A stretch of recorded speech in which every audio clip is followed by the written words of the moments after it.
प्रिय संस्कृत मित्राणि नमः संस्कृताय। यूपीपीसीएस के संस्कृत प्रथम प्रश्न पत्र के खंडसा यानी सेक्शन सी में वेदांत सार से एक प्रश्न आपसे पूछ सकता है। वेदांत सारम अनुसृत्य तत्वमसि महावाक्यस्य विवेचनं कुरुत। वेदांत सार के अनुसार तत्वमसि महावाक्य का विवेचन कीजिए। तत्वमसि क्या है?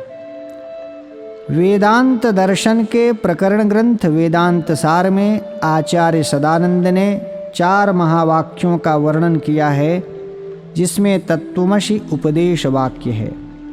इस वाक्य के द्वारा जीव और ब्रह्म के ऐक्य का प्रतिपादन किया गया है। तत्वमसि अर्थात वह शुद्ध चैतन्य स्वरूप ब्रह्म तुम हो।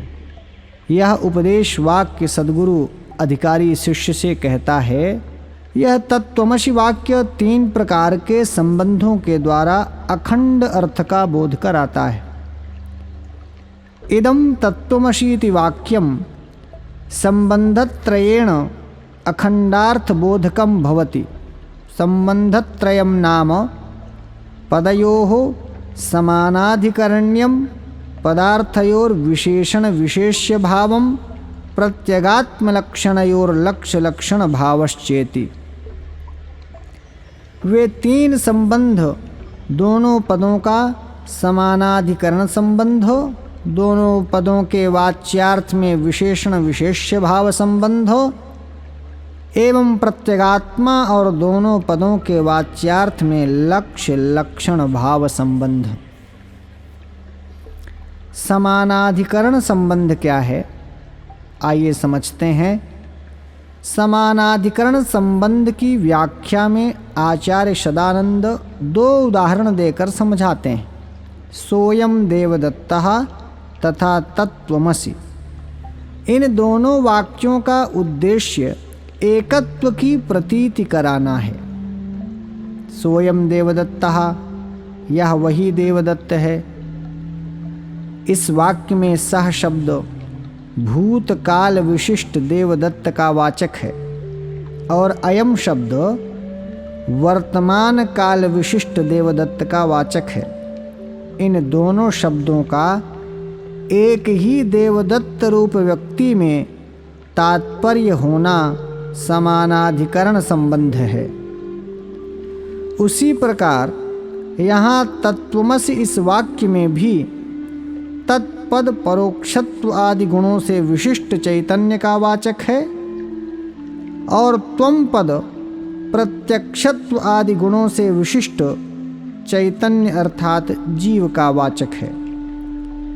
इन दोनों पदों का एक ही चैतन्य में तात्पर्य होना समानाधिकरण संबंध है। विशेषण विशेष्य भाव संबंध क्या है? देखिए, जो शब्द अपने विशेष्य को अन्य शब्दों द्वारा विशेष रूप से अलग कर देता है वह विशेषण, और तथा जो विशेष रूप से अलग होता है वह विशेष्य कहलाता है। जैसे नीलोत्पलम इत्यादि वाक्य में नील पद विशेषण तथा उत्पल पद विशेष्य है। यहाँ विशेषण नील पद उत्पल को नीले रंग से भिन्न सभी रंगों से अलग कर देता है।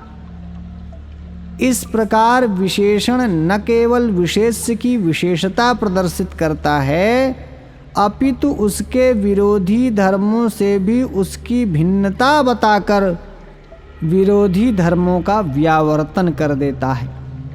ठीक इसी प्रकार सोयम देवदत्ता है इस वाक्य में सह और अयम ये दोनों पद आपस में विशेषण विशेष्य बनकर विरोधी अंशों का व्यावर्तन करके देवदत्त में एकत्व की प्रतीति कराते हैं।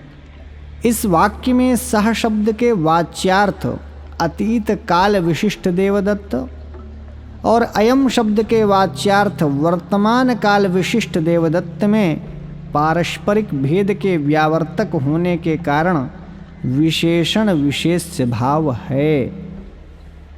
उसी प्रकार तत्वमसि इस वाक्य में भी तत्पद के वाच्यार्थ परोक्षत्वादि विशिष्ट चैतन्य और त्वम पद के वाच्यार्थ अपरोक्षत्वादि विशिष्ट चैतन्य में पारस्परिक भेद के व्यावर्तक होने के कारण विशेषण विशेष्य भाव संबंध है।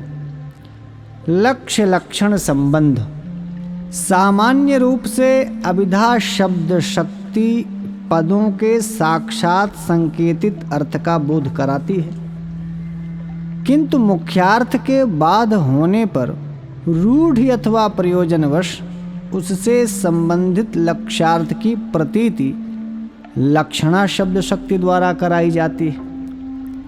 सोयम देवदत्तः में सह शब्द और अयम शब्द तत्काल विशिष्टत्व और एतत्काल विशिष्ट रूप विरुद्ध अंश का परित्याग करने के द्वारा अविरुद्ध देवदत्त के साथ लक्ष्य लक्षण भाव है।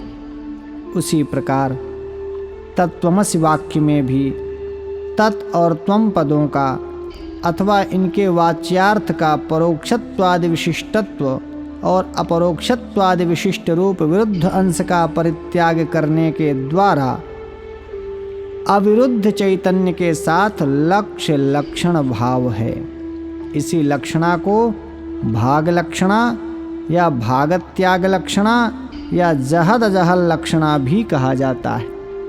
इस प्रकार उपर्युक्त विवेचन से स्पष्ट है तत्वमसि यह वाक्य समानाधिकरण संबंध, विशेषण विशेष भाव संबंध, लक्ष्य लक्षण भाव संबंध, इन तीन संबंधों के द्वारा अखंड ब्रह्म का बोध कराता है। तो मित्रों, वेदांत सार के अनुसार तत्वमसि की प्रक्रिया में आज इतना ही। नमः संस्कृताय।